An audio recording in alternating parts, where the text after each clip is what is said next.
No a ako chcete dostať tých ľudí do tých Tatier? Musíme si niečo vymyslieť, niečo ako pričakajú ťa slnečné dni vo výrivke. Čo si vy chcete pre Boha vymýšľať? Vy to tým ľuďom musíte povedať na rovinu, priamo, že idú robiť, mákať pre Tatry.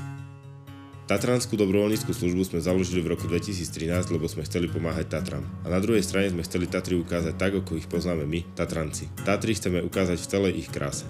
Prvé a základné pravidlo, ktoré u nás platí, že si všetci týkame. Sme jedna veľká dobrovoľnícka rodina a doliny sú našim domovom. Dobrovoľníci prichádzajú, aby pomáhali Tatram a nič za to nečakajú. My sme tu preto, aby sme im to všetko uľahčili a pomohli im. Slúžime im, lebo sú našimi hostiami.